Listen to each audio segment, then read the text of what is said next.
Hey guys, welcome to channel UP triple S C का अड्डा। उम्मीद करता हूं कि आप सभी अच्छे होंगे और आपकी प्रिपरेशन भी अच्छी चल रही होगी। तो गाइस, जैसा कि हमने 2019 से लेके और 2022 तक का सफ़र जो तय करना था, हमें रीजनिंग के क्वेश्चंस का, मतलब यूपी ट्रिपल एस सी के किसी भी परीक्षा में रीजनिंग पूछी गई है वो सारी की सारी हमें सॉल्व करना थी। तो वो अब आखिरी पड़ाव आ चुका है, यानी कि ये लास्ट वीडियो है पीवाईक्यू की 2019 से लेके 2022, और मैं कहूँ कि आज तक की डेट में जितने भी एग्जाम हुए हैं यूपी ट्रिपल एस सी के, उसमें अगर रीजनिंग पूछी गई है तो हमने सारे के सारे पेपर सॉल्व कर लिए हैं। ये 20वीं वीडियो होगी, ठीक है। तो जो भी UP triple S C VDO 2018 re exam या फिर UP triple S C junior assistant 2022 का एग्जाम की प्रिपरेशन कर रहे हैं, तो उन सभी के लिए ये वीडियो बहुत ही ज़्यादा महत्वपूर्ण है, क्योंकि आप इससे एनालाइज कर सकते हैं और आयोग में जो पैटर्न चल रहा है, जिस तरीके से क्वेश्चन पूछे जा रहे हैं, वो आप उसका आकलन कर सकते हैं। ठीक है, तो इन वीडियो को ज़रूर देखें। इन वीडियो के साथ साथ जो हमारे चैनल पर आपको प्रैक्टिस के लिए क्वेश्चंस दिए जाते हैं, उनको करें। तो मैं गारंटी के साथ कह सकता हूं कि आप 90 या 95% से ऊपर जो है रीजनिंग में आप स्कोर कर सकते हैं। ठीक है, तो ये लास्ट वीडियो है 2022 में जो एक एग्ज़ाम हुआ था। ठीक है, एग्ज़ाम तो बहुत सारे हुए थे, लेखपाल का भी हुआ था और उससे पहले और भी एग्ज़ाम हुए थे, बोरिंग टेक्नीशियन का भी हुआ था।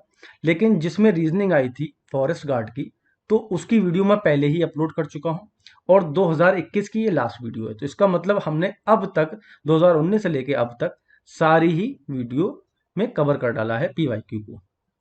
अब मैंने आपसे एक पोल के माध्यम से भी पूछा था, और जो है पिछली वीडियो में भी मैंने कहा था कि आप कमेंट करके बता दीजिए कि जो नेक्स्ट वीडियो है, यानी कि पीवाईक्यू तो अब खत्म हो चुके हैं, तो हमें नेक्स्ट वीडियो अब किस पे लाना चाहिए। या तो टॉपिक वाइज पे कर सकते हैं हम, या फिर एसएससी के प्रीवियस ईयर कर सकते हैं। क्यों कर सकते हैं? क्योंकि वो क्वेश्चंस का लेवल एसएससी का अच्छा होता है, और जैसे 2018 में हमने पैटर्न देखा था, तो उस हिसाब से वो हमारी प्रैक्टिस को अच्छा करेगा। अगर वैसा पेपर आया तो हम मात नहीं खाएंगे अपने एग्जाम में। तो फिर से मैं रिक्वेस्ट कर रहा हूँ, आप कमेंट बॉक्स में ज़रूर मेंशन करें।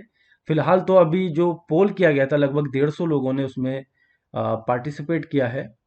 तो 150 में से लगभग मैं कह सकता हूँ कि 55% लोग कह रहे हैं कि फिर टॉपिक वाइज, और 50% सॉरी 45% उसमें कह रहे हैं कि पीवाईक्यू एसएससी के होना चाहिए। तो आप भी अपनी राय ज़रूर दें नीचे कमेंट बॉक्स में। चलिए फिर स्टार्ट करते हैं। आज हम डिस्कस करने वाले हैं यूपी ट्रिपल एस सी के जूनियर इंजीनियर नॉन टेक वाले पेपर को। ये 2016 का एग्ज़ाम था, जो 19 दिसंबर 2021 को हुआ था। ठीक है, तो 35 क्वेश्चन है, 35 क्वेश्चन को हम डिस्कस करेंगे। एंड तक वीडियो ज़रूर देखें। वीडियो को लाइक और शेयर करना बिल्कुल भी ना भूलें। तो पहला क्वेश्चन जैसा कि आपको दिख रहा है, अपने आपको कथनों की एक जोड़ी दी गई है। ठीक है, जैसे Shyam is brother of Rahul. ठीक है, तो श्याम जो है वो राहुल के ब्रदर है। Radha is sister of Shyam, तो हम यहां से कह सकते हैं ये राधा हो गई। ठीक है, तो ये हमारा बन चुका है ट्री। अब इसमें से पूछा गया है कि दिए गए कथनों का उपयोग करके निम्न में से किस सवाल का उत्तर दिया जा सकता है। यानी कि चार जो क्वेश्चन है, इनमें से किस क्वेश्चन का हम आंसर कर सकते हैं इसको देखकर। तो राधा का पिता कौन है, तो यहां से हम इस चीज का आंसर नहीं कर सकते, तो ये नहीं होगा। राधा के सभी भाई कौन हैं, राधा के सभी भाई कौन हैं। ठीक है, तो अभी केवल हमारे पास इतना ही है। हो सकता है कि इसके ज़्यादा भी भाई हों। ठीक है, तो डेटा हम ये नहीं कह सकते कि ये डेटा जो है वो फुल डेटा है। ठीक है, तो ये अभी इसको हम रख लेते हैं 50-50 में रखते हैं। ठीक है, ये बिल्कुल श्योर नहीं है। अगला है, क्या श्याम राधा का भाई है? क्या श्याम श्याम राधा का भाई है? बिल्कुल, जो हमें स्टेटमेंट दे रखी है तो हम इससे क्लियरली बोल सकते हैं। ठीक है, यहाँ पर इसमें जो था वो क्लियर नहीं था, राधा के सभी भाई कौन हैं। हो सकता है कि कोई और भाई भी हो, अभी तो दो दिख रहे हैं। ठीक है, क्योंकि डेटा इतना ही दिया है। लेकिन इस वाले क्वेश्चन से हमें क्लियरली हम 100% बता सकते हैं कि क्या श्याम राधा का भाई है। बिल्कुल श्याम जो है वो राधा का भाई है, तो ऑप्शन सी जो होगा वो इसमें करेक्ट हो जाएगा। अगला था क्या मधु श्याम की माँ है, तो माँ के बारे में कोई जिक्र ही नहीं है, तो ये वाला भी नहीं होगा। ठीक है, तो दो तो 100% थे कि नहीं होंगे, और एक जो था 50-50 में था, और बाकी एक जो है वो हमें 100% मिला जो हो सकता होगा, होगा ही होगा। ठीक है, तो सी वाला ऑप्शन इसमें करेक्ट हो गया। तो कुछ अलग तरीके का क्वेश्चन था, और मतलब इसमें बहुत इजी भी देखने को मिले और बहुत अजीब से क्वेश्चन भी देखने को मिले हैं इस शिफ्ट में, तो मजा आएगा आपको, बने रहे हमारे साथ। नेक्स्ट क्वेश्चन था कि पी जो है वो क्यू से बड़ा है, पी क्यू से बड़ा है, और क्यू जो है वो आर से छोटा है, क्यू आर से छोटा है। तो अब ये कितना छोटा है ये हमें नहीं पता, हो सकता है ये पी से भी बड़ा हो। ठीक है, ये पॉसिबिलिटी भी है। ठीक, तो अभी हमें पता नहीं है फिलहाल। अब बाकी आगे देखते हैं। दिए गए कथनों का उपयोग करके निम्न में से किस सवाल का उत्तर दिया जा सकता है। ठीक है, तो पी बड़ा है आर से, पी बड़ा है आर से हम क्लियरली नहीं बता सकते, क्योंकि हमें कोई रिलेशन पी और आर का नहीं दिया गया है, तो हम क्लियरली इसको नहीं बोल सकते। बट इसको अभी हम 50-50 में रख लेते हैं। ठीक है, क्यू जो है एस, तो क्यू और एस का तो कोई जिक्र ही नहीं है, तो ये तो हट गया, पूरा का पूरा गलत है। पी बराबर क्यू है, पी बराबर क्यू है, तो ये तो हमें क्लियर दिख रहा है। पी बराबर तो क्यू नहीं है, लेकिन पी जो है वो बड़ा है क्यू से, तो हम कह सकते हैं कि ऑप्शन सी जो है वो बिल्कुल सही है। इसका जवाब हम दे सकते हैं, is P equal to Q, या फिर क्या पी बराबर क्यू है। नहीं, पी बराबर क्यू तो नहीं है, पी जो है वो बड़ा है क्यू से। ठीक है, बाकी लास्ट वाला भी देख लेते हैं, पी और आर, तो पी प्लस आर जो है 2Q है, तो P और R को हम R की हमें वैल्यू पता ही नहीं है कि R जो है P से बड़ा है कि छोटा है, तो हम यहाँ पर ये भी नहीं कर सकते। तो ऑप्शन सी जो होगा वो इसमें करेक्ट होगा। ठीक है, अगला क्वेश्चन है, ठीक है, हिंदी वाले पे ले आता हूं मैं। शिखर 18 किलोमीटर पूरब की ओर चला, तो भैया 18 किलोमीटर चलवा दो इन्हें। पूरब की ओर चला, फिर उसने एक दायां मोड़ लिया, तो दायां मोड़ लेगा यानी कि नीचे को जाएगा। 20 किलोमीटर चला है, फिर उसने एक बायां मोड़ लिया है। ठीक है, तो बायां इधर को जाएगा, और 25 किलोमीटर चला है। क्लियर, फिर उसने एक बायां मोड़ लिया और 20 किलोमीटर चला, यानी कि यहां तक चल गया ये। ठीक, फिर उसने एक दायां मोड़ लिया और 10 किलोमीटर चला, फिर उसने एक बायां मोड़ लिया और 24 किलोमीटर चला, यानी कि ये ऊपर को गया। ठीक है, अंत में उसने एक बायां मोड़ लिया और 35 किलोमीटर चला, तो 10 तो यही हो गया और 25 ये हो गया, यानी कि 35 यहां तक आया। ठीक है, ये कितना हो गया, 35 यहां आ गया। अब क्या पूछा है, वह अपने शुरुआती बिंदु से कितनी दूर था। तो शुरुआती बिंदु यू है, ये है, यहां से यहां तक की डिस्टेंस पूछिए। तो ये जो डिस्टेंस है ये हमें पता है कितनी है, जितनी ये होगी उतनी ये होगी, यानी कि 24 होगी। ठीक है, अब ये क्या है, ये 90 डिग्री बन जा रहा है, तो अब पाइथागोरस लगा सकते हैं। अगर मैं इसको कितना करूं, 6 गुणा 3 कर दूं, और इसको 6 गुणा 4 कर दूं, तो 3 4 5 5, ये एक पाइथागोरस का ट्रिपलेट होता है, अगर ये तुम्हें पता हो। 3 4 5 और 6 से सब में मल्टीप्लाई हो रही है, यानी कि 6 पंजे 30, तो ये जो डिस्टेंस होगी वो कितनी होगी, 30 किलोमीटर होगी। ठीक है, अगर आपको ये करना नहीं आ रहा तो सीधे सीधे आप क्या करेंगे, वो पाइथागोरस जो याद हो तुम्हें, कर्ण का स्क्वायर करते थे हम, और आधार का स्क्वायर करते थे, प्लस लंब का स्क्वायर करते थे। तो 18 का स्क्वायर आधार में, लंब का स्क्वायर 24। ठीक है, 18 का 324 होता है, इसका 576 होता है। 6 4 10, 1 7 2 9 10, 1 5 3 8 और 1 9, और ये कर्ण बराबर कितना आ गया, यहाँ से 30 आ गया। ठीक है, तो आपको ऐसे करना आता हो, ब्रेक करना आता हो, ट्रिपलेट पता हो, तो आप ऐसे भी कर सकते हैं, नहीं तो फिर आप जो बेसिक बिल्कुल है आप उसको इस तरीके से भी कर सकते हैं। तो 30 किलोमीटर जो है वो अपने शुरुआती बिंदु से दूर है। ठीक, अगला क्वेश्चन था ब्लड रिलेशन से।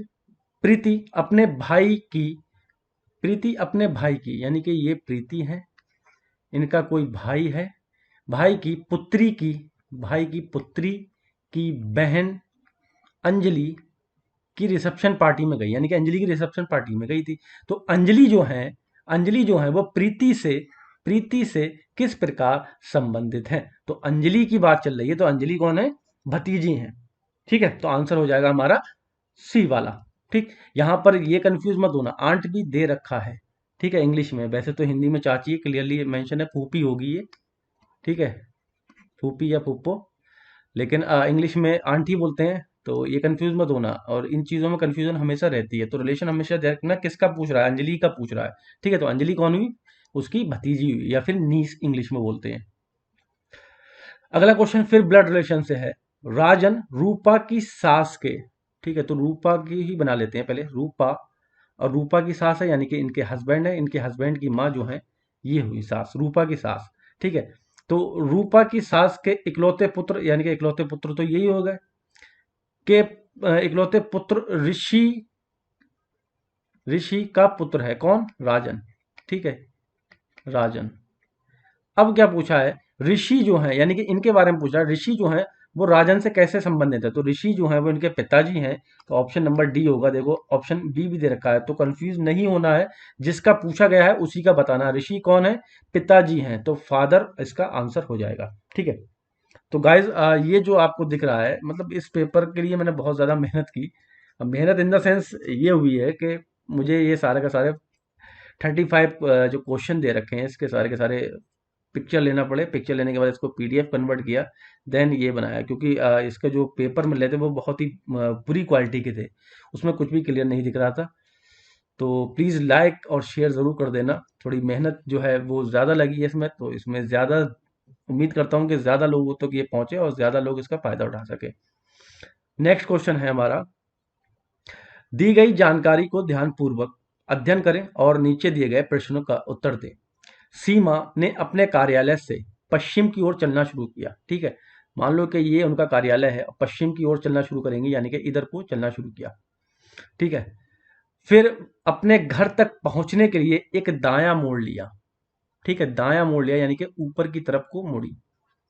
क्लियर, दायां मोड़ लिया, फिर अपने घर तक पहुंचने के लिए एक दायां मोड़ लिया, फिर एक बायां मोड़ लिया, तो बायां मोड़ लिया यानी कि इधर को चलेंगे ये। ठीक है, फिर एक दायां मोड़ लिया यानी कि अब ये फिर से ऊपर को हो गई।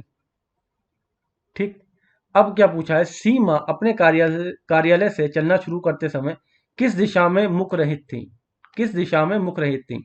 तो भैया जब वो कार्यालय से चली थी तो वो पश्चिम में ही थी, तो मतलब ये क्वेश्चन कुछ नहीं था, बस presence of mind, presence of mind देखना था उसको, कि भाई आप उन्होंने पहले पूरा डेटा सबको समझा दिया आपको और स्टार्टिंग का ही पूछ लिया। ठीक है, तो पहले ही बात है कि पश्चिम की तरफ मुंह था, पश्चिम की तरफ चली थी। ठीक है, यहाँ से भी आप कर सकते हैं। तो आसान सा था ये, बिल्कुल एकदम चकमा देने वाला।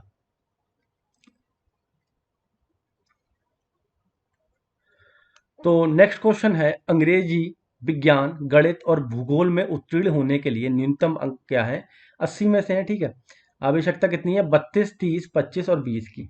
ठीक है, अगर मैं यहाँ देखूँ, इंग्लिश, साइंस, मैथ और जियोग्राफी। ठीक है, तो इसमें 32, 30, 25 और 20। ठीक है, मधु ने क्या करा, कुल 240 अंक प्राप्त किए हैं। मधु ने कुल कितने अंक प्राप्त किए हैं, 240 हैं, कोई मधु है। ठीक है, उन्होंने 240 अंक प्राप्त किए हैं। अब क्या करना है, वह कितने विषयों में उत्तीर्ण हुई है। तो भाई साहब हम ये कैसे बता सकते हैं, उसने टोटल नंबर बता दिए। अब कैसे कोई बता सकता है कि उसने इंग्लिश में कितने नंबर लिए हैं, साइंस में कितने लिए हैं, मैथ में कितने लिए हैं और ज्योग्राफी में कितने आए हैं। तो हम कह सकते हैं ऑप्शन डी जो है, कैन नॉट बी डिटरमाइंड, यानी कि निर्धारित नहीं किया जा सकता है। ठीक है, इसका आंसर ये होगा। चलिए फिर आगे बढ़ेंगे। 58 नंबर क्वेश्चन है, ये सारे स्टेटमेंट दे रखे हैं। ठीक है, 4 स्टेटमेंट है, लेकिन क्वेश्चन यहाँ पे है, क्या पी पूर्णांक के समुच्चयों से संबंधित है, क्या पी पूर्णांकों के समुच्चयों से संबंधित है। ठीक, तो अब यहाँ पर हमें स्टेटमेंट दे रखी है कि पी क्यू एक पूर्णांक है, पी क्यू एक पूर्णांक है, तो पी क्यू कितना हो सकता है, कुछ भी हो सकती है वैल्यू। ठीक है, अगर हमने ये मान ली तो p बराबर 5 भी आ जाएगा। ठीक है, पी क्यू एक पूर्णांक है, और 3p भी क्या है, एक पूर्णांक है। तो अब 3p एक पूर्णांक है, तो अब हम इसको कितना भी मान सकते हैं। ठीक है, तो उसमें कोई दिक्कत नहीं है, तो p बराबर यहाँ से भी 5 आ जाएगा। ठीक, लेकिन क्या बोला है इसने, अब यहाँ पर हमें देखना है कथन।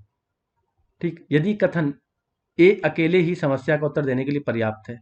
ठीक है, यदि कथन दो अकेले ही समस्या का उत्तर देने के लिए पर्याप्त है, यदि कथन एक और दो मिला एक साथ मिलकर समस्या का उत्तर देने के लिए पर्याप्त है। और लास्ट है, यदि कथन एक और दो दोनों साथ मिलकर समस्या का उत्तर देने के लिए पर्याप्त नहीं है। ठीक, तो अब तो हमने यह भी क्या देखा, 125 देखा। पूर्णांक का मतलब क्या है कि नंबर हमारा पॉइंट या फ्रैक्शन में ना आए। पूर्णांक का मतलब क्या है, सबसे पहले हमें ये पता होना चाहिए कि पूर्णांक का मतलब क्या है। पूर्णांक का मतलब कि 2/3 ना आए, या 2.56 ऐसे ना आए, 3.33 ना आए। ठीक है, ये चीज ना आए, नंबर पूरा का पूरा हो, चाहे भले से वो -7 हो या फिर +6 हो। ठीक है, नंबर पूरा होना चाहिए, पॉइंट या फ्रैक्शन में ना आए। ठीक है, तो हमने देखा यहाँ पर अगर हमने 125 लिया तब तो वो 5 हो गया। लेकिन अगर मैं पी की वैल्यू, पी क्यू की वैल्यू कुछ और ले लूँ, 120 ले लूँ, तो क्या ये पूरी की पूरी वैल्यू निकलेगी? नहीं निकलेगी। ठीक है, तो यहाँ से हम कह सकते हैं कि ऑप्शन डी जो है वो इसमें सही होगा, क्योंकि हमें क्लियर नहीं किया गया है, पी की वैल्यू फिक्स नहीं की गई है, बस पूर्णांक बता दिया गया है। तो पूर्णांक तो कुछ भी हो सकता है। ठीक है, जैसे 3p एक पूर्णांक है, तो पूर्णांक तो ये भी हुआ, तो p बराबर कितना हो गया, 10/3। 10/3 को डिवाइड करेंगे तो 3.33 ये आता रहेगा, तो ये पॉइंट में आ गया, तो ये पूर्णांक थोड़ी ना हुआ फिर।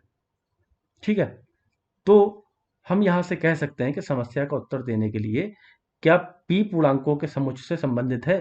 तो नहीं, क्या p जो है पूर्णांकों के समुच्चय से संबंधित नहीं है। ठीक है, दोनों ही मिलकर समस्या का समाधान नहीं कर सकते। अगला क्वेश्चन है, चलो हिंदी पे रोकते हैं। ठीक है, इंग्लिश से तो मतलब ही नहीं। 9 व्यक्ति हैं, तो सबसे पहले हमारा काम होगा एक बड़ी सी ये बना लो। ठीक है, अब इसमें 9 व्यक्ति हमें बिठाने हैं। एक दो पहले ही मैं बिठा देता हूँ। ठीक है, सबसे अच्छा तरीका ये होता है, आप बिठा दो, सीटें उनकी बना दो, बाद में बिठाते हैं। ठीक है, एक कहीं और बिठा लेते हैं, जुगाड़ बना लेते हैं बिठाने का। यहाँ से यहाँ बिठा लो। क्लियर। अब ये 9 व्यक्ति, 9 सीटें डाल दी मैंने। फिर क्या बोल रहा है वो, आई तक वृत्ताकाल चारों ओर बैठे हुए हैं, प्रत्येक व्यक्ति बाहर की ओर मुखरित है, यानी कि इनके मुंह कहाँ है, बाहर है। ठीक है, सब बाहर की तरफ को देख रहे हैं, तो ये बहुत जरूरी है। ठीक है, अब क्या कह रहे हैं कि ए जो है वो एच के बाएं से तीसरे पर बैठा है। ए जो है वो एच के बाएं से तीसरे पर बैठा है। तो अगर मैं यहां पर एच को बिठा लूं, ठीक है, तो एच को यहां बिठा ला, और बाएं से एच का बायां ये होगा, यानी कि इस साइड जाएगा। ठीक है, इस साइड जाएगा, तो 1 2 3। ठीक है, यहां पे बैठेगा ए। ठीक, क्लियर। ये हो गया, हमारी ये वाली लाइन क्लियर हो गई। और सी के दाईं ओर से दूसरे स्थान पर है, तो सी के दाईं ओर से, यानी कि सी का दाईं ओर यही होगा, राइट हैंड साइड। ठीक है, तो ये दूसरे स्थान पर पहला, और दूसरे स्थान पर ए है। ठीक है, तो यहां तक हम अब आ चुके हैं। डी जो है वो एफ के बाएं से दूसरे स्थान पर है, तो डी और एफ का भी कोई भी कनेक्शन नहीं है, तो ये वाली लाइन अभी हम बाद में लेंगे। ठीक है, डी जो है वो एच का निकटतम पड़ोसी है। डी जो है वो एच का निकटतम पड़ोसी। अच्छा, डी जब निकटतम पड़ोसी है तो यहां पे भी आ सकता है या यहां पे भी आ सकता है। ठीक है, लेकिन इससे पहले वाला अगर हम देखें, डी जो है वो एफ के बाएं से दूसरे स्थान पर है। ठीक है, एफ के बाएं से दूसरे स्थान पर है, तो यहां तो हम बैठा नहीं सकते, तो डी कहाँ जाएगा हमारा, यहां वाली साइड में आएगा। ठीक है, और एफ के दूसरे स्थान पर है, तो एफ को हम यहां बैठाएंगे। ठीक है, एफ के बाएं। ठीक है, तो ये बाएं है, लेफ्ट हैंड साइड हो गई इसकी, और दूसरे स्थान पर डी हो गया। क्लियर। तो अब ये भी हो चुका है हमारा, और ये भी हो गया निकटतम। आई बी के निकटतम बाएं स्थान पर है। आई जो है वो बी के, अच्छा बी है कहीं, नहीं है, ओके, और कुछ दिया है। जी जो है ए के निकटतम पड़ोसी नहीं है, यानी कि जी यहां पर भी नहीं होगा और यहां पर भी नहीं होगा, तो क्या बचा, एक ये बचा है और एक ये बचा है। ठीक है, एक ये बचा है और एक ये बचा है, अब हमें बिठाना कहाँ है, यहाँ तो जी नहीं हो सकता। ठीक है, एक तो ये बचा जी और एक तो ये बचा जी। ठीक है, लेकिन उससे पहली वाली लाइन में क्या दे रखा है, आई जो है बी के निकटतम बाएं दूसरे स्थान पर है। बी के निकटतम बाएं दूसरे स्थान पर है, निकटतम बाएं। अच्छा, आई जो है बी के निकटतम बाएं। ठीक है, ठीक है, ठीक है। तो अगर मैं यहां पर बी को बिठा लूं, तो आई जो है वो निकटतम हो जाएगा, क्योंकि अगर मैं यहाँ पर कहीं बिठा रहा हूँ तो ये सब में पहले से ऑलरेडी बैठे हुए हैं, तो निकटतम बाएं कोई भी नहीं आएगा। ठीक है, तो ये वाला स्पेस खाली है, यहीं पर हम इसको आई और बी को बिठा सकते हैं। अब बचा जी जो है वो ए के निकटतम नहीं है, तो यानी कि जी यहाँ पर आ नहीं सकता, तो जी यहाँ पर आ जाएगा। ठीक है, अब क्या बचा, ए के बाद A B C D E बचा। ठीक है, तो ये पूरा का पूरा जो है हमारा सर्कल बन गया। ठीक है, टाइम टेकिंग है, टाइम लगेगा जरूर, क्योंकि लंबे लंबे क्वेश्चन दे रखे हैं। अब हमें क्या करना है, आंसर करना है। How many person are sitting between I and F, जो आई और एफ के बीच में कितने व्यक्ति बैठे हैं ये हमें बताना है। तो आई तो हमारा यहाँ है और एफ कहाँ है, यहाँ पे है। तो अगर मैं देखूं 1 2 3 4, चार तो इस साइड ऐसे बैठे हैं इधर से बीच में, इधर की बात करूं तो इधर से देखूं तो 3 बैठे हैं।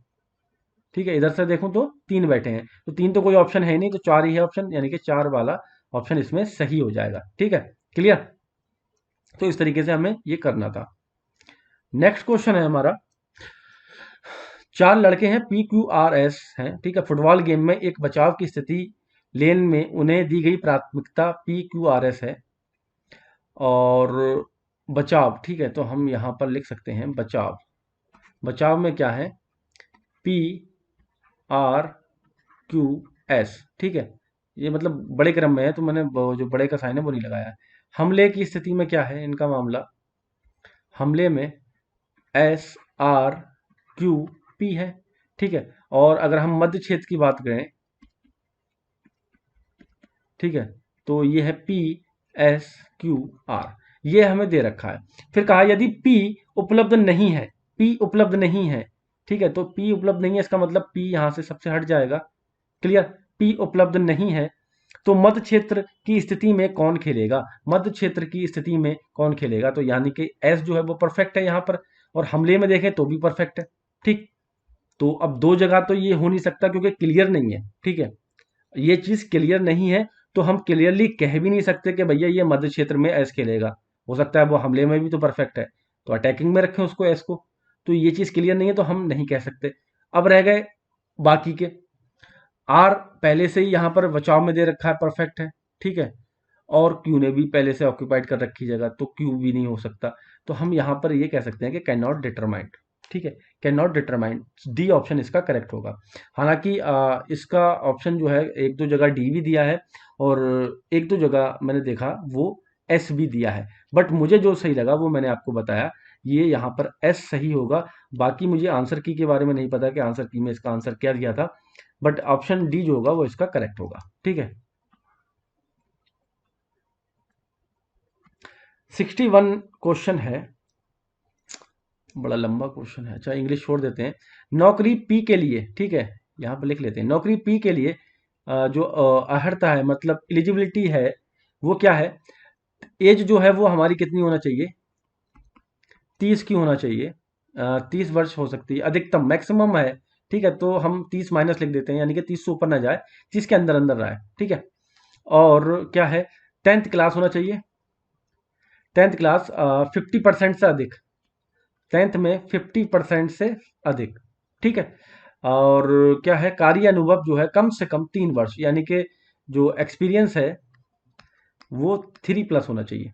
ये 3 बातें इन्होंने कही हैं। वहीं नौकरी क्यू की बात आई, तो उसके लिए क्या है, न्यूनतम एज जो है 25 वर्ष की आयु है, यानी कि 25+, न्यूनतम 25 वर्ष होना चाहिए, तो 25 से ज्यादा चलेगा। ठीक है, 10th में कितना चाहिए इनको, 60% से अधिक, और जो एक्सपीरियंस है वो कम से कम यानी कि 1 वर्ष का होना चाहिए। अब एक कोई राहुल है,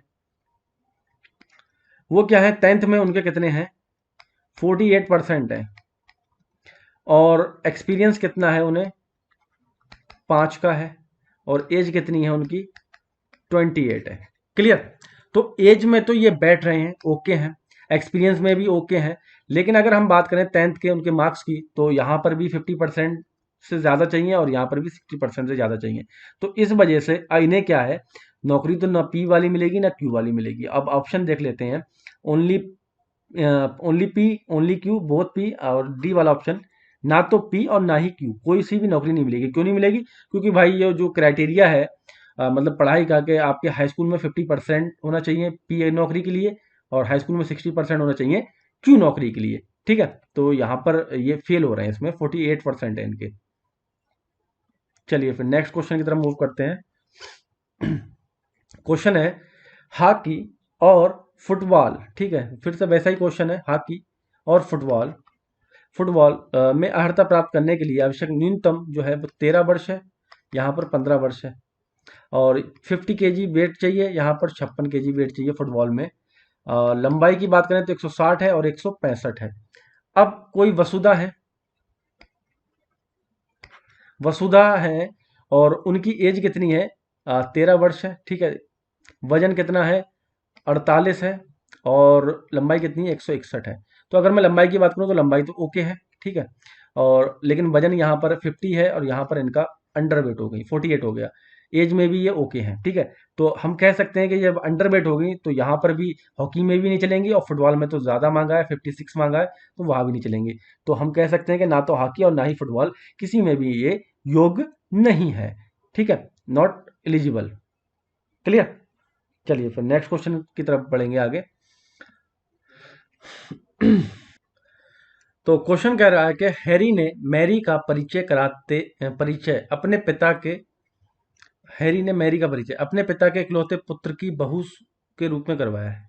हैरी ने, ठीक है, मैरी का। Okay okay okay. तो सबसे पहले तो हम हैरी को ही बना लेते हैं। हैरी ने मैरी का परिचय कैसे कराया, अपने पिता के इकलौते पुत्र, यानी कि खुद की बात कर रहा है, की बहू के रूप में करवाया, यानी कि ये मैरी आ गई। हैरी के इकलौते पुत्र से, अब इनका भी कोई इकलौता पुत्र है, हैरी के इकलौते पुत्र से किस प्रकार संबंधित है। अच्छा अच्छा, मैरी, मैरी, हाँ, मैरी हैरी के इकलौते पुत्र से किस प्रकार संबंधित है। ओके, मैरी ने, ठीक ठीक। तो स्लाइड से एक मिस्टेक हुई है यहाँ पर, एंड आई रियलाइज दैट। ठीक है, इसको मिटाई देता हूँ, फिर से देखो, स्लाइड सी मिस्टेक हुई है। हैरी ने मैरी का परिचय जो है वो अपने पिता के इकलौते पुत्र की बहू के रूप में करवाया।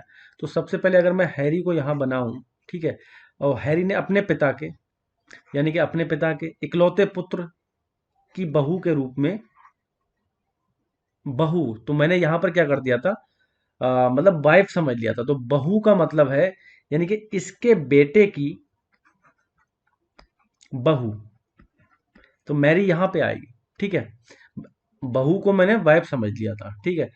डॉटर इन लॉ इंग्लिश में अगर देखो तो डॉटर इन लॉ है, ठीक है। गांव में अक्सर बहू ही कहते हैं, ठीक है, बहू, बीबी, कुछ भी, लेकिन बहू लड़के की वाइफ को भी कहते हैं, ठीक है, कहीं कहीं। तो ये थोड़ी सी मिस्टेक हो गई। तो अब हमसे पूछा गया है कि मैरी जो है वो हैरी के इकलौते पुत्र से, हैरी का इकलौता पुत्र यही तो है, से कैसे संबंधित है, तो उसकी वाइफ है। अब मैंने फिर से वो बात कही कि मैरी के बारे में पूछ रहा है, तो मैरी कौन है, वाइफ है, ठीक है। हस्बैंड नहीं लिख कहीं कर देना हस्बैंड, ठीक है, हस्बैंड नहीं होना है, ठीक है। तो मैरी जो है वो हैरी से किस प्रकार संबंधित है, मैरी जो है वो वाइफ है, पत्नी है किसकी, हैरी की, हैरी के इकलौते पुत्र की, सॉरी, ठीक है। तो ये ऐसे होगा। चलिए फिर नेक्स्ट क्वेश्चन है, वो इस 4 स्टेटमेंट दे रखी है स्टार्टिंग में, और एक का मूल्य क्या है ये पूछा है, ठीक है। यदि ए और बी दो अलग अलग पूर्णांक हैं, ठीक है, मान लो कि ये x है और ये y है, और इनका गुणनफल कितना दे रखा है, 40 है, ठीक। अब एक स्टेटमेंट हमें ये भी दिया गया है, एक दिया है कि a जो है वो ऑड नंबर है। अच्छा अच्छा, ए और बी दो अलग अलग, तो ए और बी ले लेते हैं, एक्स वाई लेने की जरूरत ही नहीं है, ए है और बी है। तो ए जो है वो ऑड नंबर है, ऑड नंबर है, तो सबसे पहले हमें ये पता होना चाहिए कि इसके फैक्टर क्या है। अगर मैं 40 के फैक्टर करूं तो 20, 10, 5, ठीक है।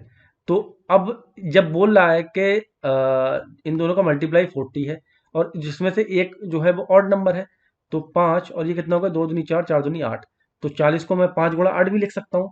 इसका मतलब क्या हुआ, ए को बोल रहा है कि वो ऑड नंबर है, तो बी की वैल्यू कितनी हो गई, 8 हो गई, ठीक है। दूसरा उसने बोला है कि बी जो है वो बड़ा है ए से, तो मेरे अगर मैं ये देखूं अपना सोल्यूशन, ठीक है, तो इससे हम यहां से कंक्लूड कर सकते हैं कि जो बी है वो 8 है, ए है वो 5 है, यानी कि बी बड़ा है। तो ये हमें क्लियरली दिख रहा है, ठीक है, क्लियरली दिख रहा है।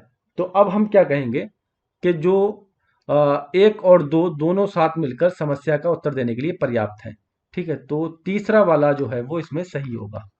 ठीक है, दोनों का यूज करके हम इस समस्या का आंसर दे सकते हैं। ठीक है, उत्तर दे सकते हैं। अगला क्वेश्चन है, अच्छा ये हिंदी ले ली, ठीक है। एक स्वर्ण पदक है जिसमें 5 अंक मिलते हैं। रजत मतलब सिल्वर, उसमें 3 अंक मिलते हैं, और कांस्य जो है उसमें 2 अंक मिलते हैं। पी और क्यू दोनों ने, ये पी है और एक क्यू है। ठीक है, तो पास ही पास लिख लेते हैं, और भी हैं शायद। पी और क्यू, तो पी ने क्या करा, 3 स्वर्ण जीते भैया, तो एक के 5 मिल रहे अंक, तो 3 जीते, तो कितने अंक मिल गए, 15 अंक मिल गए पी को।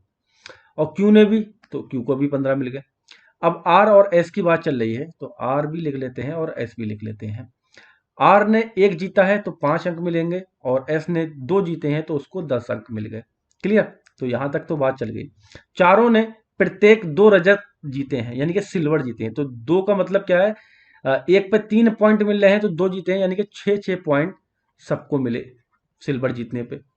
ठीक है, फिर पी क्यू आर एस ने क्रमशः, ठीक है ये दे रखा है 5 3 0 7, यानी कि पी ने 5 जो है वो कांस्य पदक जीते हैं, तो एक कांस्य पे 2 मिल रहे हैं, तो 5 जीतने पे कितने मिलेंगे, 10 अंक मिल जाएंगे।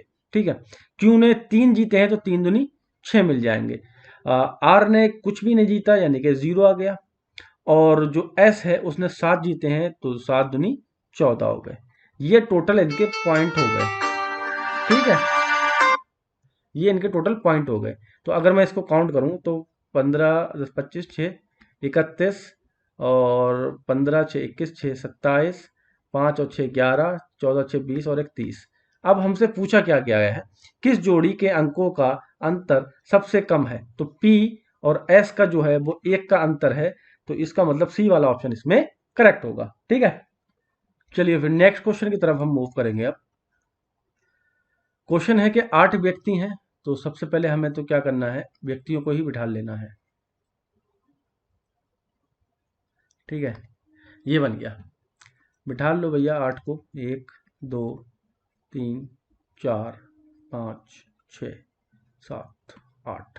ठीक है, वृत्ताकार टेबल के चारों ओर बैठे हुए हैं, उनमें से 6 जो है वो केंद्र की ओर मुंह किए हुए हैं, जबकि 2 जो है वो बाहर की ओर, मतलब उनका मुंह है, 2 लोगों का बाहर को है, बाकी 6 का जो है वो अंदर को मुंह है। एम जो है वो जे के ठीक बाएं की तरफ बैठा है। एम जो है वो जे के ठीक बाएं तरफ बैठा है।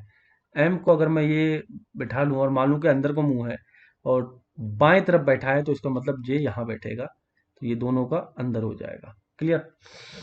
अब क्या है, एल जो है वो एन के दाएं से दूसरे स्थान पर है, तो एल और एन का भी संबंध हमें पता नहीं है, तो इसको अभी हम छोड़ देते हैं। ठीक है, यहां से पकड़ो। जे जो है ओ के दाएं से तीसरे स्थान पर है। जे जो है वो ओ के दाएं से तीसरे स्थान पर है, तो दायां इसका इस साइड होगा, तो 1 2 3, यानी कि यहां पर जो है ओ आ जाएगा। ठीक है, ओ जो है यहां पर तीसरे स्थान पर आ जाएगा, पहला दूसरा तीसरा। ठीक है, अब ये वाला हो गया। ठीक है, और क्यू के बाएं से दूसरे स्थान पर है, और क्यू के बाएं से दूसरे स्थान पर है जे जो है ओ के। ठीक है, तो जे की बात चल रही है, तो क्यू यहां पर आ गया। ठीक, क्यू के बाएं से दूसरे स्थान पर है, ये भी हो गया। के केंद्र की ओर मुखरित नहीं है, यानी के जो है वो, अच्छा ये सब सारे के सारे केंद्र की तरफ देख रहे हैं। ठीक है, अभी तक हमने 4 देख लिए हैं, वो केंद्र की तरफ है। अब के की बारी आई, के जो है वो बाहर को देख रहा है। ठीक है, चलिए तो अभी देखते हैं के को दूसरी बात में। एम जो है वो पी का निकटतम पड़ोसी है, तो निकटतम तो एक जे हो गया या फिर ये पी हो गया। क्लियर। अब हमें ये पता नहीं है कि पी जो है वो किधर को कर रहा है मूव। अब अभी 3 प्लेस और बचे हुए हैं, ऊपर बढ़ते हैं। एल और एन अभी भी हमें नहीं मिल पाए हैं। ठीक है, अच्छा यहां से हम कर सकते हैं। एल जो है एन के दाएं से दूसरे स्थान पर है, जो पी के बाएं से तीसरे स्थान पर है। पी के बाएं से, यानी कि पी का बायां, इधर भी हो सकता है। ठीक है, पी और इधर भी हो सकता है, पी का बायां तो तीसरे स्थान पर है एन। Clear clear. तो बायां तो इसी साइड जाएगा। अगर पी पी अगर बाहर को मुंह है तो, क्योंकि यहाँ पर तीसरे स्थान पर बन नहीं रहा है काम, ये पहला दूसरा तीसरा। अगर मैं एल को यहाँ बिठा दूँ, ठीक है, एल को यहाँ बिठा दिया मैंने, तब एन के दाएं, ठीक है, एन के दाएं, ठीक है, एन के दाएं दूसरे स्थान पर हो जाएगा ये, ठीक है, एन अंदर को रखेगा। और अब बचा एक और, तो ये बचा के, यानी कि ये बाहर को कर रहा है, ये बचा के। तो ये सारे के सारे हो चुके हैं अब हमारे पास। अब क्या करना है, आंसर करना है हमें, ठीक है। के संबंध में, यानी कि इसके संबंध में एम का स्थान क्या है, एम का स्थान क्या है, एम तो यहाँ पर है, ठीक है, और ये इधर दिख रहा है, तो ये इसका राइट हैंड साइड हो गया, राइट हैंड साइड, और ये इसका लेफ्ट हैंड साइड हो गया, ठीक है। तो अगर मैं देखूं, एक दो तीसरा स्थान है, ठीक है, दाएं से तीसरा स्थान है, यानी कि चौथा वाला ऑप्शन जो होगा, चौथा वाला, थर्ड टू, नहीं ये लेफ्ट होगा ना, हाँ ये बाहर को है तो ये लेफ्ट होगा, सॉरी ये लेफ्ट होगा, और ये वाला राइट होगा, क्योंकि बाहर को मुंह है ना इसका।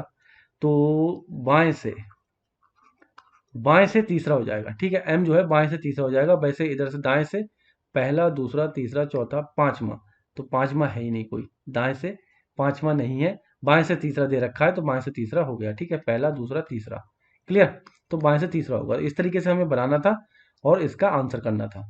तो इसमें टेबल बिठाने में टाइम लगता है, तो इसमें थोड़ा सा हमें पेशेंस रखना होगा इन क्वेश्चनों में जब करने के लिए। और 35 क्वेश्चन आए थे तो टाइम तो लिया होगा। नेक्स्ट है, नीचे दिए गए प्रश्न के कथन से के साथ दो निष्कर्ष हैं, एक विकल्प का चयन करके कथन के अनुसार निहित निष्कर्ष चुने, ठीक है। एक ट्रेन है जो 90 किलोमीटर की गति से चलती है और एक स्थिर पोल को पूर्ण रूप से 30 सेकंड में पार कर लेती है। तो पहले तो यहाँ पर ये 30 सेकंड दे रखा है, तो मैं इसको 90 किलोमीटर को भी सेकंड में ले आता हूँ। तो 90 गुणा 5/18 मीटर पर सेकंड में आ जाएगा ये, 18 पंजे 90, तो पचम 25 मीटर पर सेकंड, यानी कि ट्रेन की जो स्पीड है 25 मीटर पर सेकंड है, और 30 सेकंड में वो चल रही है, 30 सेकंड में पार कर लेगी, यानी कि 750 मीटर जो है वो क्या है, ट्रेन की लंबाई हो गई, ठीक है। क्योंकि जब पोल को क्रॉस करती है तो हम पोल की कोई डिस्टेंस नहीं होती, ठीक है, तो जो ट्रेन की लंबाई होती है वो अपनी लंबाई को ही क्रॉस करती है। तो 750 मीटर जो है उसने क्रॉस किया, 750 मीटर। अब कंक्लूजन क्या दे रखा है कि ट्रेन की लंबाई 750 मीटर है, बिल्कुल सही बात है। ट्रेन जो है वो 100 सेकंड में 2.5 किलोमीटर की दूरी तय करेगी। तो भाई साहब 25 मीटर जो है वो 1 सेकंड में चल रही है, तो 100 सेकंड में कितनी चलेगी, 2500 मीटर चलेगी। अब अगर मैं इसको किलोमीटर बनाऊं तो 1000 से मुझे डिवाइड करना पड़ेगा, 1 2 और ये पॉइंट गया तो 2.5 किलोमीटर। तो ये बात भी सही है, यानी कि दोनों निष्कर्ष जो है वो सही है। तो अब इसके कंक्लूजन दे रखे होंगे, तो बोथ यानी कि ए एंड बी दोनों निहित हैं, ठीक है। आंसर सी जो होगा वो इसमें करेक्ट होगा। तो थोड़ा मैथ का टाइम डिस्टेंस स्पीड का जो है वो इसमें फार्मूला लगना था, ठीक है, उससे हमें ये सॉल्व करना था। नेक्स्ट है, निम्न में से कौन सा कथन इस समस्या पर निर्णय लेने के लिए इस्तेमाल किया जा सकता है, अभी क्या समय हो रहा है, ठीक है। तो मिनट और घंटा दोनों कांटे एक ही दिशा में इंगित कर रहे हैं। तो भैया आपने देखा होगा जब 12 बजते हैं, ये घड़ी है, ठीक है, तो 12 बजे भी ये यहाँ पर भी होगा, जब 3 बजेंगे तो भी यहाँ पर होगा, जब 1 बजेंगे तो भी यहाँ पर होगा। तो हम क्लियरली नहीं बता सकते कि भैया अभी टाइम क्या हो रहा है, तो ये तो नहीं होगा। मिनट और घंटा दोनों कांटे की दिशा में विपरीत दिशा में है। तो विपरीत दिशा में कब कब होते हैं, जब यहाँ पर ऐसे तुमने देखा होगा, ठीक है, 6 बज रहे होंगे, ये 3 बज रहे होंगे, 9:15 बज रहे होंगे, ऐसे भी विपरीत दिशा में होगा। तो यहाँ भी हम क्लियरली नहीं बता सकते कि अभी समय जो है वो क्या हो रहा है, ठीक है। मिनट और घंटा दोनों कांटे लंबवत दिशा में हैं। लंबवत दिशा में मतलब 90 डिग्री कोण बना रहे हैं। तो एक तो ये बनेगा, या फिर 9 बजे, ठीक है, ये ऐसे बनेगा। तो हम यहाँ भी क्लियर नहीं बता सकते कि ये क्या होगा। तो problem can not be solve, समस्या हल नहीं की जा सकती। अभी क्या समय हो रहा है ये हम नहीं बता सकते इन किसी भी पॉइंटों से, ठीक है। तो हम डी वाला ऑप्शन इसमें करेक्ट हो जाएगा। यहां से देखें, स्टेटमेंट दे रखा है, रोयान रमन से लंबा है, ठीक है, रोयान रमन से लंबा है, जो राजन से लंबा है, ठीक है, जो राजन से भी लंबा है, जो राजन से लंबा है, तो राजन नीचे आ गया। ठीक है, अब कंक्लूजन दे रखा है हमें कि रोयान जो है वो तीनों में आ, सबसे लंबा है। ठीक है, सबसे लंबा है। रजत तीनों में सबसे छोटे कद का है। ठीक है, तो ये राजन है। अच्छा रजत, अच्छा राजन ही लिखा है, ठीक है, सॉरी रजत पढ़ लिया मैंने। राजन हाँ बिल्कुल सबसे छोटा है। तो दोनों ही जो निष्कर्ष हैं वो इसमें निहित है, तो हम कह सकते हैं ऑप्शन नंबर डी जो होगा वो इसका करेक्ट होगा। ठीक है, क्वेश्चन नंबर, बहुत लंबे लंबे क्वेश्चन। अच्छा, 8 व्यक्ति जेके एलएमएनओ, ओके। ठीक है, ये जो हमने पिछला बनाया था ना उसी का ही है, और हमसे पूछा गया है कि इसमें के बाएं दूसरे स्थान पर कौन है। के बाएं दूसरे स्थान पर कौन है, अभी जस्ट हमने ऊपर बनाया था, तो बनाने की जरूरत नहीं है। के बाएं दूसरे स्थान पर कौन है, ठीक है, ये वाला पोर्शन है। ठीक, ये कट जाएगा क्या?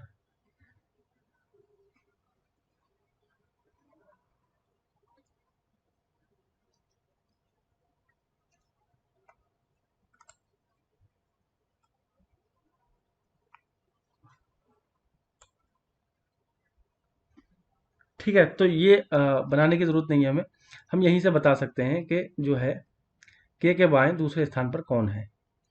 तो के यहां पर है, और इसके बाएं जो है वो कौन होगा दूसरे स्थान पर। ठीक है, तो पहला तो स्थान ये है, दूसरे स्थान पर बाएं कौन होगा, पी होगा। तो ऑप्शन डी जो होगा वो इसमें करेक्ट होगा। ठीक है, चलिए फिर, इसमें बहुत सारे ऐसे क्वेश्चन हैं जो मतलब उसी उस पे हैं, तो मतलब टाइम तो लगा उसको टेबल पे बिठाने का, लेकिन 2-3 क्वेश्चन है एक उसमें, तो ये अच्छी चीज है इसके अंदर। अब क्या है 71 में, अगर दीपाली अनुराधा के पति, तो ये अनुराधा हैं, इनके पति हैं कोई, हितेश की इकलौती, यानी कि हितेश हैं की इकलौती पुत्री है कौन, दीपाली। ठीक है, तो दीपाली का यानी कि इनका अनुराधा से क्या संबंध है, तो ये कौन है, पुत्री हैं, बेटी हैं, तो यानी कि ऑप्शन एक जो होगा वो इसमें करेक्ट होगा। फिर से आ गया वही क्वेश्चन, इस बार पूछा जे का। ठीक है, तो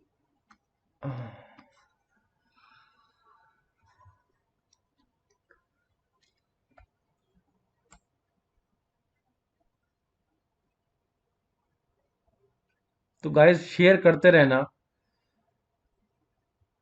ठीक है, अगर आपने अभी तक लाइक और शेयर नहीं किया तो प्लीज लाइक और शेयर कर दीजिए। तो ये मतलब सेम वही है फिगर। ठीक है, टेबल जो बैठाना था। जे के दाएं से छठा कौन है, जे के, जे कौन है, ये यहाँ पे है। ठीक है, जे के दाएं से छठा, तो दाएं कौन सा होगा, दाएं यानी कि ये वाली साइड, अब ऊपर चलना है हमें। तो पहला, दूसरा, तीसरा, चौथा, पांचवा, छठा, छठे पे फिर से पी आ गया, यानी कि ऑप्शन डी जो होगा फिर से इसमें करेक्ट होगा। ठीक है, तो अब ज्यादा टाइम नहीं लगना था, ये हमें 3 क्वेश्चन हो गए इस पे। ठीक, अगला क्वेश्चन फिर वही है, कथन निष्कर्ष दे रखे हैं ऊपर, 4 स्टेटमेंट दे रखे हैं, इसका हमें देखना है। दुकानदार ने 1 किलो गेहूं का मूल्य जो है, लागत मूल्य 30% अधिक अंकित किया, यानी कि मान लो कि लागत मूल्य 100 रुपए है, तो उसने एमआरपी कितना करा, 130 लिख दिया, ये सीपी हो गया।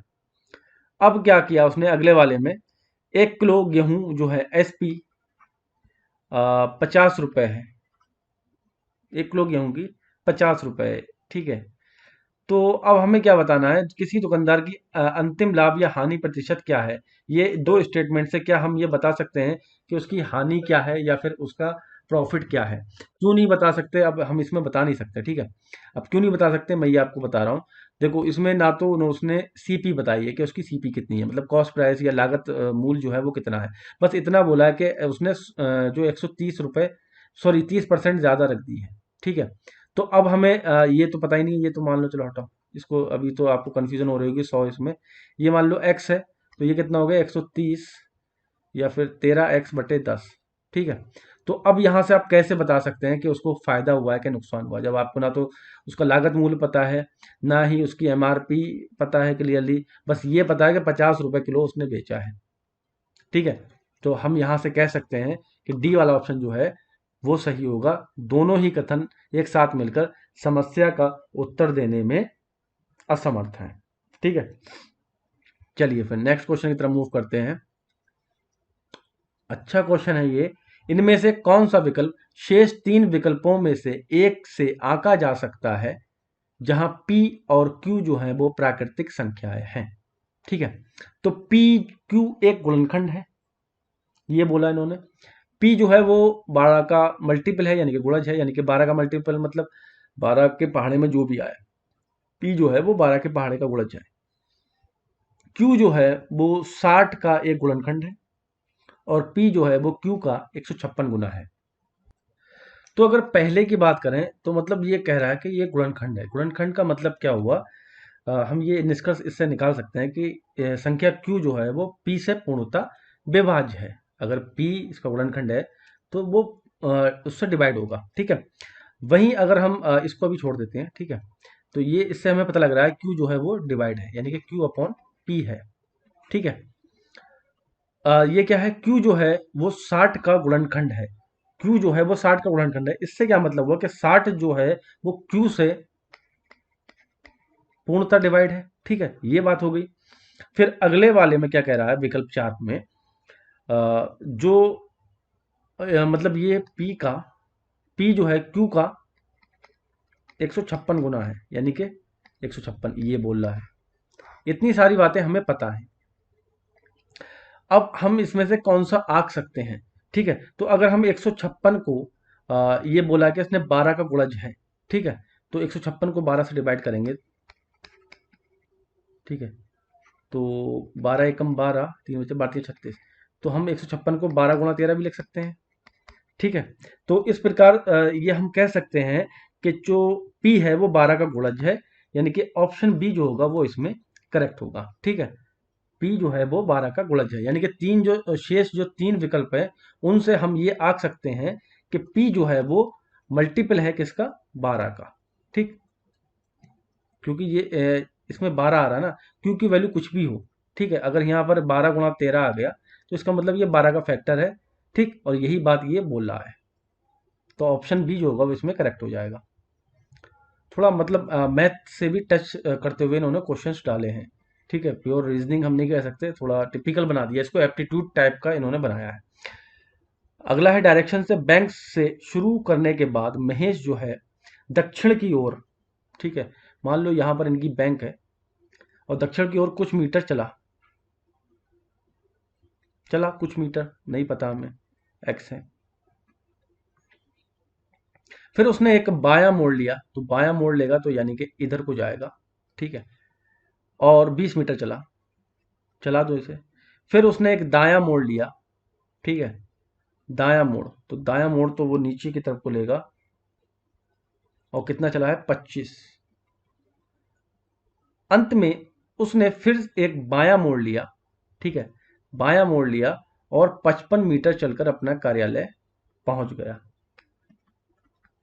यहां पर उनका महाशय का ये कार्यालय है। अंत में वह किस दिशा में बढ़ रहा था? तो ये जो डायरेक्शन है ये कौन सी डायरेक्शन है? ये पूरब वाली डायरेक्शन है, यानी कि ईस्ट वाली डायरेक्शन है। तो हम कह सकते हैं ऑप्शन ए जो है वो इसमें करेक्ट होगा। ठीक है,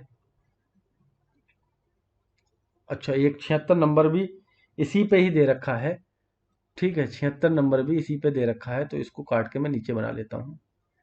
ये इसमें मतलब टाइम तो लग रहा है, लेकिन कुछ क्वेश्चन ऐसे दे रखे हैं इसमें कि वो उसी पे आधारित हैं। तो ये मतलब एक तरीके से हम कह सकते हैं कि हल्का सा बैंक वाला टच इन्होंने लिया है। पता नहीं किस कौन सी एजेंसी है, तो इसने ये बैंक वाला जो है वो रूप अपनाया। अब इस क्वेश्चन में क्या बोल रहा है? महेश शुरू से बैंक से दक्षिण की ओर कितनी दूरी चला था? ठीक है, शुरू से दक्षिण की ओर कितनी दूरी चला था ये हमें बताना है। तो अब हमें, अगर हमें देखूं इसको नीचे मिलाऊं, अच्छा, यहां मिला दिया तो ये तो 25 हो गया। ठीक है, ये 20 है, तो टोटल कितना हुआ? ये 55 प्लस 20 कितना हो गया? 75। अब वो बोल रहा है कि बैंक से दक्षिण की ओर कितनी दूरी चला है। ठीक है, बैंक से दक्षिण की ओर, यानी कि ये वाली दूरी पूछ रहा है। तो अगर मैं इस दूरी की बात करूं, ये जो है ये यहाँ पे दे रखी है, बैंक और उनके कार्यालयों के बीच की दूरी कितनी है? 125 मीटर दे रखी है। ठीक है, 125 मीटर दे रखी है। तो अब हमको करना क्या है इसमें? अब क्लियरली दिख रहा है ये 90 डिग्री है, तो ये कर्ण है। ये कण है, तो 125 का square is equal to X plus 25 का स्क्वायर प्लस 75 का स्क्वायर, ये होगा। ठीक है, तो 125 का स्क्वायर कितना होगा, 25 का स्क्वायर 625, कैरी किया 6, 125 25 50 156। ठीक है, और ये 75 का कितना हो जाएगा, माइनस में इधर आ जाएगा, तो 25 और 7 8 56 बराबर एक्स प्लस 25 का होल स्क्वायर। ठीक है, तो यहाँ से कितना बचेगा हमारे पास, 10,000 बचेगा, यानी कि x प्लस 25 का होल स्क्वायर। ठीक है, अगर यहाँ से हम निकाल दूँ, होल स्क्वायर हटा दूँ, तो ये बचेगा 100, और यहाँ से x बराबर 75 वैल्यू निकल आएगी। ठीक है, तो x की वैल्यू कितनी निकलेगी, 75। तो 75 मीटर जो है वो दक्षिण की तरफ को चला है, जो हमें स्टार्टिंग में दूरी नहीं पता थी। क्लियर। चलिए फिर आगे बढ़ेंगे, और नेक्स्ट क्वेश्चन जो है वो हमारा है कि सम टॉयस आर कैंडल, कुछ खिलौने जो हैं, कुछ खिलौने मोमबत्तियां हैं। तो मान लो ये खिलौने हैं और ये मोमबत्ती है। ठीक है, कम से कम एक मोमबत्ती गर्म है, कम से कम दो मोमबत्तियां खिलौने हैं। अच्छा, अच्छा, ये बिल्कुल पिछला एक क्वेश्चन हमने किया था, शेष तीन विकल्पों में से एक को आंका जा सकता है, तो हम वो कौन सा आंक सकते हैं। ठीक है, तो गर्म की बात तो की ही नहीं गई है, कुछ खिलौने मोमबत्तियां हैं, तो ये बताया गया, तो ये तो नहीं होगा, गर्म एक अलग चीज आ गई।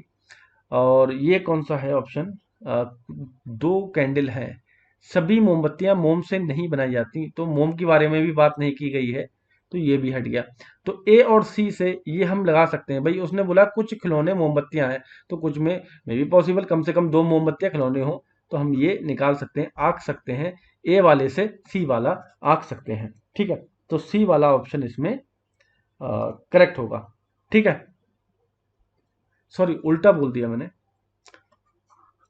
कम से कम दो मोमबत्तियां खिलौने हैं, तो इसमें से इस वाले सी वाले से हम ए वाला कह सकते हैं, ए वाला जो है वो सही होगा। ठीक है, तो कुछ खिलौने मोमबत्तियां हैं। ठीक है, कम से कम दो मोमबत्तियां, यानी कि मोमबत्तियां बहुत सारी हैं, और मान लो कि ये अगर ये 50 हैं, ठीक है, तो इसमें से 48 ये हो गए दो, ऐसे इस तरीके से ही बनेगा, तब भी ये सी वाले से ए वाला बनेगा, तो ए वाला आंसर इसका हो जाएगा। ठीक है, ये आंका जा सकता है, कुछ खिलौने मोमबत्तियां हैं।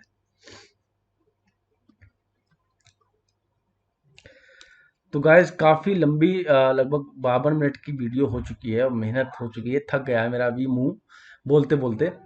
चलिए फिर थोड़े से क्वेश्चन और रह गए हैं, बस इसको रैप अप करते हैं। एक तरीके से मतलब जैसे होता है ना कि ग्रैंड फिनाले, तो उसी तरीके का कुछ हो गया हमारा। लास्ट वाला एपिसोड लंबा होता है, तो लंबा ही जा रहा है, 35 क्वेश्चन है, और क्वेश्चन भी अच्छे हैं, मतलब टाइम टेकिंग वाले हैं, तो टाइम तो लगना ही है। खैर, चलिए फिर अगला क्वेश्चन है, इनमें से कौन सा विकल्प शेष तीन विकल्पों में से एक आंका जा सकता है। क्लियर। तो पहला ऑप्शन अगर हम देखें, एक दराज में विभिन्न रंगों के 6 जोड़ मोजे हैं। ठीक है, तो इस कथन से हम ये निकाल सकते हैं कि कुल जो है 12 मोजे हैं। ठीक है, 6 पेयर का मतलब क्या है, एक पेयर में दो होते हैं, यानी कि 12 मोजे हैं। ठीक है, और वे क्या हैं, 6 अलग अलग रंगों के हैं। ठीक है, 6 कलर हैं इसके, 6 कलर हैं।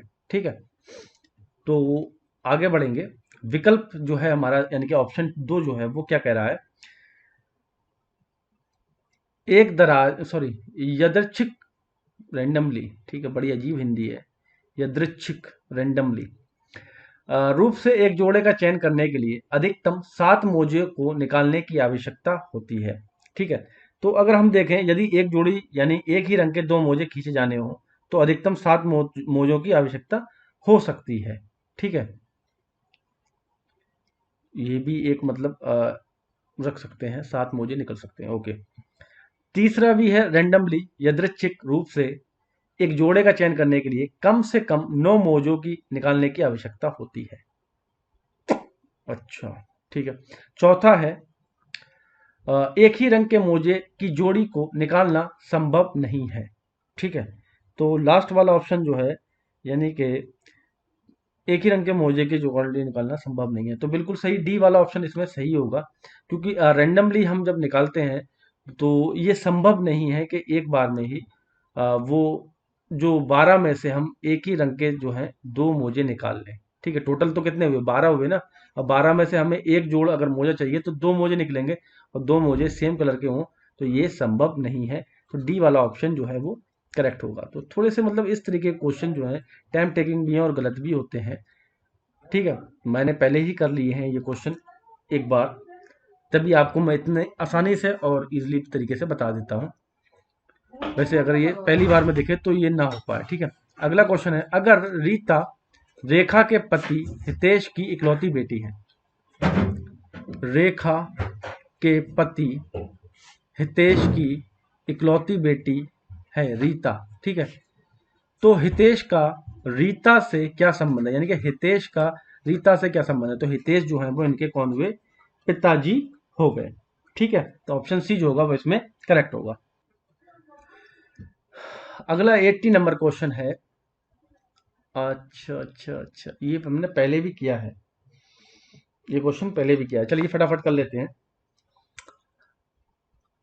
18 किलोमीटर पूरब की ओर, शिखर जो है 18 किलोमीटर पूरब की ओर चला, फिर उसने एक दाया मोड़ लिया। ठीक है, दाया दाया बाया, दाया मोड़ नीचे को लेगा 20 किलोमीटर, फिर उसने एक बाया मोड़ लिया, बाया, और 25 किलोमीटर चला। ठीक है, फिर उसने एक बाया मोड़ लिया और 20 किलोमीटर चला। ठीक है, फिर उसने एक दाया मोड़ लिया और 10 किलोमीटर चला, दाया इधर जाएगा। ठीक है, फिर उसने एक बाया मोड़ लिया और 24 किलोमीटर चला, यानी कि ऊपर को गया।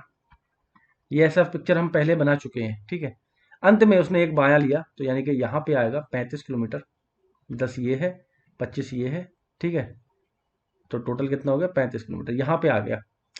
अब क्या पूछ रहा है वो, वह अंत में किस दिशा में बढ़ रहा है। तो भाई साहब ये कौन सी दिशा चल रही है, ये पश्चिम दिशा चल रही है, यानी कि बी वाला ऑप्शन इसमें करेक्ट हो जाएगा। ठीक है, तो इतने बनाने में जो टाइम लगा वो एग्जाम में नहीं लगेगा, क्योंकि आपने ऑलरेडी ये क्वेश्चन कर रखा है, वहां से आप देख के इसको आंसर कर सकते हैं। अगला क्वेश्चन है, n is a perfect square. N क्या है, एक परफेक्ट स्क्वायर है। तो मान लो कि परफेक्ट स्क्वायर क्या है, 4 भी है। एम जो है वो परफेक्ट क्यूब है, तो 8 भी हो गया। एन स्क्वायर, एन क्या है, 4 है और ये 8 है। क्लियर।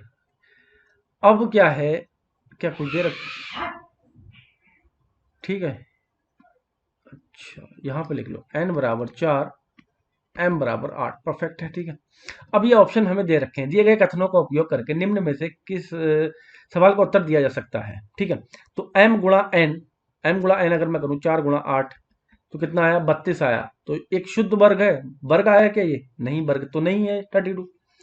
एम गुणा एन एक शुद्ध घन है क्या, ये क्यूब है, नहीं ये क्यूब भी नहीं है। ठीक है, इसके पास अगर वर्ग की बात करें तो 36 स्क्वायर होता है, इसके पास अगर घन की बात करें तो 27 होता। ठीक है, तो ये इनमें से कोई भी नहीं है।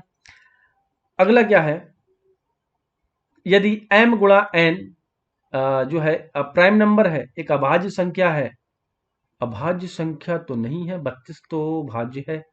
ठीक है, तो ये तो नहीं हो सकता। अच्छा ये क्या है, m गुणा n जो है 1000 से अधिक है, अच्छा 1000 से भी अधिक नहीं है। ठीक है, तो ये भी नहीं हो सकता। अब एक पॉसिबिलिटी यहां बन सकती है, हम इसका उत्तर दे सकते हैं। ठीक है, बाकी तो हम उत्तर नहीं दे सकते, क्योंकि जो है 1000 से अधिक भी जा सकता है। अभी तो ये मैंने छोटा सा लिया है ना, अगर मैं बड़ा ले लूँ 343 बोल दूं इसको, ये क्यूब है, और 49 का यही होगा ना, 49 7 7 नहीं 63 7 चौटा, ठीक है, हाँ ये 7 का क्यूब हो गया, और ये 256 है। अगर मैं इसकी मल्टीप्लाई करूंगा तो ये 1000 से अधिक हो जाएगा, अगर नहीं कर रहा हूं तो ये 1000 से कम हो रहा है। तो मतलब इसमें पॉसिबिलिटी ज़्यादा बन रही है, लेकिन हम यहाँ से ये हर बार बनेगी, एम गुणा एन जो है वो एक अभाज्य संख्या है, इसका आंसर हम क्लियरली 100% हर बार दे पाएंगे, बट इसका नहीं दे पाएंगे। तो सी वाला ऑप्शन इसमें जो होगा वो करेक्ट होगा। ठीक है, तो इन वाले क्वेश्चन में हमें करना क्या था, जो निश्चित रूप से हम जिसका आंसर दे सकते हैं, ठीक है, क्लियरली जिसका आंसर हम कर सकते हैं, वही वाला ऑप्शन हमें चूज करना था। ठीक है, तो इस वाले में तो ये तो हमें क्लियरली लग रहा था, और ये वाला तो मतलब 50-50 था, लेकिन इसमें क्लियर नहीं था, हम इसका आंसर नहीं दे सकते थे, तो ये वाला ऑप्शन इसमें क्लियर है, सी वाला। ठीक है, चलिए फिर आगे बढ़ते हैं। अगला 82 नंबर क्वेश्चन है, तो बोला कि काव्या प्याली के ससुर के इकलौते पुत्र महेश की। अच्छा, महेश की प्याली का काव्या से क्या संबंध है, महेश की क्या है? ठीक है, इंग्लिश में पढ़ते हैं, हिंदी में थोड़ा मिसप्रिंट है।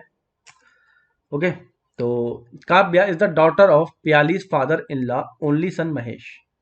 प्यालीज फादर है, तो प्याली है कोई, इनके हस्बैंड होंगे, इनके हस्बैंड के पिताजी होंगे, वो इनके ससुर होंगे। ठीक है, प्याली के ससुर। तो Kavya is the daughter of Pyali's father in laws only son Mahesh. ये महेश है, और ये कौन हो गई, ये काव्या हो गई।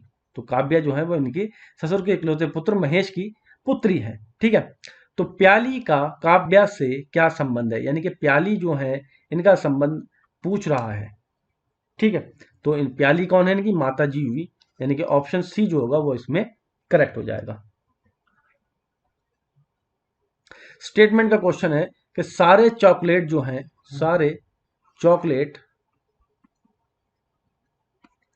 केक हैं। ठीक है, और कोई भी केक आइसक्रीम नहीं है। तो आइसक्रीम तो बेचारी ये अलग चली गई, आइसक्रीम। ठीक है, अब कंक्लूजन क्या है, कोई भी चॉकलेट जो है, कोई भी चॉकलेट जो है वो आइसक्रीम नहीं है। सही बात है, कोई भी चॉकलेट जो है वो आइसक्रीम नहीं है। कुछ केक जो है वो मिल्क शेक है, मिल्क शेक का तो कोई जिक्र ही नहीं है।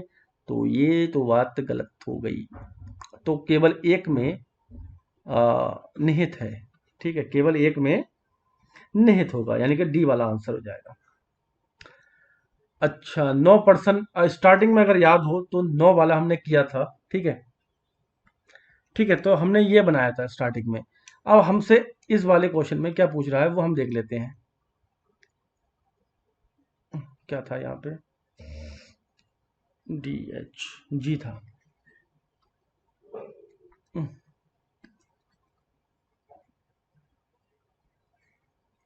क्या पूछ रहा है, बी के दाएं से पांचवा कौन है। बी के दाएं, ठीक है, दाएं यानी कि इस वाली साइड को, क्योंकि बाहर को देख रहे हैं तो इस वाली साइड में जाएंगे। पांचवा पूछा है, पहला, दूसरा, तीसरा, चौथा, पांचवा। पांचवा कौन आ रहा है यहाँ पर, सी आ रहा है, यानी कि ऑप्शन ए जो होगा वो इसमें करेक्ट होगा। ठीक है, तो मतलब आसानी से ये हो गया क्योंकि हमने पहले बना रखा था। और लास्ट क्वेश्चन गाइज आ चुका है, तो प्लीज सभी से रिक्वेस्ट है, अगर आपने वीडियो को अभी तक लाइक नहीं किया तो लाइक कर दीजिए, और शेयर नहीं किया तो शेयर भी कर दीजिए, क्योंकि 1 घंटे से लगातार मैं आपके लिए ये वीडियो रिकॉर्ड कर रहा हूँ। थक चुका हूँ काफ़ी बुरी तरीके से। तो दे रखा है कथन, आपको एक कथन दिया गया है कि बेन और लुई जो है वो कजन है। बेन और जो है वो लुई, वो कजन है। तो भाई साहब, कजन तो कुछ भी हो सकते हैं, मतलब पॉसिबिलिटी, मतलब मैं इनको लड़का मान लेता हूँ। ठीक है चलो ऐसे ही लिख दो, बेन और लुई। ठीक है, तो पॉसिबिलिटी एक ये बनती है कि ये जो है कजिन है, तो मतलब चाचा का लड़का होगा या ताया का लड़का होगा। या फिर पॉसिबिलिटी ये बनती है कि कजिन यहाँ से भी बनते हैं, मम्मी से, यानी कि मौसेरे भाई हूँ, बेन और लुई, दो पॉसिबिलिटी बनती है। अब हमारे पास क्या दे रखा है, ये 4 ऑप्शन दे रखे हैं। क्या लुई और बेन की माँ बहनें हैं, तो ये यहाँ से क्लियर नहीं है, क्योंकि कजिन दे रखा है हमें, तो कजिन ये यहाँ से भी बन सकते हैं कजिन, जब इनके फादर फादर भाई हों या फिर मदर मदर बहनें हों। क्या लुई और बेन के पिता भाई हैं, तो ये भी बन सकता है, यानी कि ये दोनों एक ही बात पे हो गई। तो ये यहाँ से हम क्लियरली आंसर नहीं कर सकते। मैंने आपको पहले ही बताया कि इनमें, इन ऐसे क्वेश्चनों में हमें क्या करना है जिसमें क्लियरली दिख रहा हो। क्या लुई और बेन भाई हैं, तो इसका उत्तर हम दे सकते हैं क्लियरली कि लुई और बेन जो है वो कैसे भाई हैं, कजन हैं। ठीक है, तो सी वाला ऑप्शन इसमें सही होगा। बाकी लास्ट वाला देखें, लुई के पिता कौन है, तो ये भी हम नहीं बता सकते कि लुई के पिता कौन है। केवल इसी चीज का आंसर कर सकते हैं कि लुई और बेन जो है भाई हैं, तो हम यहां से कह सकते हैं कि भाई भाई आ, है या बहन है, ये हमें नहीं पता। अगर वो जेंडर भी क्लियर नहीं है ना, बेन पता नहीं अंग्रेजी नाम है एक तो। ठीक है, तो कजन है। ठीक है, कजन का मतलब तो यही होता है कि या तो भाई बहन है, या फिर भाई भाई हैं, या फिर बहन बहन है, कजन है। ठीक है, बट बेन से जैसे अंग्रेजी नाम है, तो बेन और कजन से लग रहा है कि वो भाई हैं, तो हम इसका आंसर क्लियरली कर सकते हैं। ठीक है, बेन और लुई जो है हाँ या नाम है, इसका आंसर हम कर सकते हैं। ठीक है, क्लियर, क्योंकि हमें ये डेटा पता है कि भाई कजन है वो।